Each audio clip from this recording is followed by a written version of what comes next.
Abril Azul, chamamos a atenção para a conscientização sobre a questão do autismo.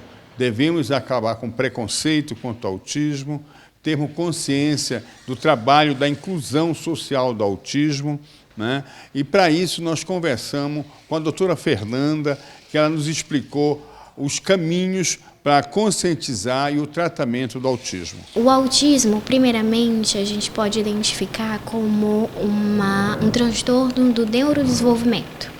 E ele afeta duas áreas principais da vida do indivíduo, a referente à interação social, a qualidade disso, da comunicação, das respostas sociais que a gente emite. Além disso, também existe um quadro ali de alteração a nível comportamental, né? Que existe um padrão ali de repetição, de enrijecimento ali de características, né? De um padrão repetitivo, de interesses muito específicos. Então, quando a gente se refere ao autismo, a gente pode perceber que existe ali uma alteração do neurodesenvolvimento. Então, é percebido desde a infância, nos primeiros meses, ali já desde que a criança nasce, alguns meses depois, a gente já consegue perceber alterações nessas duas áreas da vida do indivíduo, tanto na interação, na qualidade disso, da comunicação, como a gente percebe padrões de comportamento restritivos, repetitivos, enrijecidos, tá? Existe diferença de grau no autismo? Atualmente, o que a gente pode perceber, né, existe um manual de diagnóstico para transtornos dentro da saúde mental, que existe uma distinção em grau de suporte. Então, a gente tem níveis, né, de primeiro nível, segundo nível e terceiro nível. Isso indica sobre o grau de suporte que aquele indivíduo vai precisar para fazer as atividades de vida diária de uma maneira mais funcional. Então, se ele vai precisar de mais ajuda, né, de mais atenção, de mais suporte, então ele tem um grau no nível, né, 3. Se ele tem ali o nível 1, ele já está num grau de possibilidade menor, né, de ajuda. Então, a pessoa que vai acompanhá-lo, ele vai precisar de menos atenção, de menos supervisão, tá? Então, isso que tá a ver sobre esses tipos de distinção, tá bom?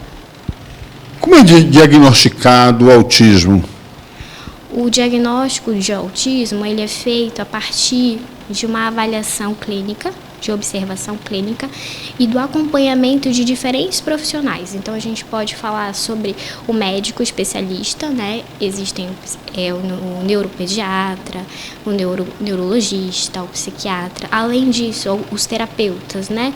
O psicólogo, o fonoaudiólogo, o terapeuta ocupacional. A escola também é importante, porque ela também consegue perceber alterações nesse processo. Então, como é um transtorno do neurodesenvolvimento, são características que a gente consegue perceber lá no início da infância. Então, a avaliação faz parte desses profissionais, né, que eles vão conseguir observar durante o atendimento e observar aquelas características principais, né, de alteração, de dificuldade de interação, de comunicação, de padrão de comportamento repetitivo e restrito.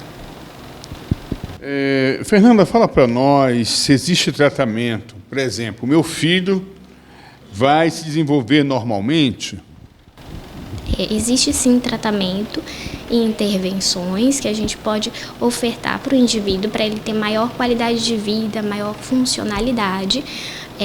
Mas aí ainda não existe um momento ali de cura. O que a gente pode é fazer com que aquele indivíduo ele consiga ser mais funcional na vida dele, que ele consiga desempenhar tarefas que são importantes, né? Como no ambiente escolar, no ambiente profissional, no ambiente doméstico, de relações íntimas, né? Então, o que a gente consegue é uma funcionalidade maior, né? De desempenho. Ela consegue fazer aquilo que é necessário para que ele consiga ter uma boa qualidade de vida, né? Como é que é o posicionamento dos psicólogos sobre a questão do autismo? Como é que ele ajuda o autista? O psicólogo, ele atua principalmente na área comportamental, na autorregulação emocional, porque essa criança vai precisar aprender algumas coisas que são necessárias para os relacionamentos, né? De resposta emocional adequada, de resposta social, de habilidade social. Então, são indivíduos que precisam de uma intervenção diferente, né? Eles precisam de uma ajuda diferente para poder desempenhar algo que uma pessoa típica, né? Que está dentro de um desenvolvimento típico, consegue com facilidade. Para a pessoa com o autismo, ela já vai precisar de um suporte maior, de uma intervenção maior. E o profissional da psicologia, ele trabalha a partir disso, ajudando com suporte, né, para desenvolver técnicas melhores de interação, de comunicação, de regulação emocional, de habilidade social. Tá bom? O autista, ele tem uma habilidade, muitas das vezes, para um tipo de comportamento, né? Por exemplo, ele tem facilidade para a cultura, para escrever, para ler. Como é que é feita essa identificação? Acho que cada indivíduo, ele é único, né? Independentemente de um diagnóstico, essa pessoa, ela vai ter áreas da vida dela que ela vai ter como potencialidade, né? Então, ele, apesar do que a gente possa falar, né, sobre o diagnóstico, ele é um indivíduo completo, né, que vai ter áreas de interesses, que vão ter habilidades, né? Então, ele pode ter uma habilidade muito grande em uma cultura, em um interesse específico ali para informática.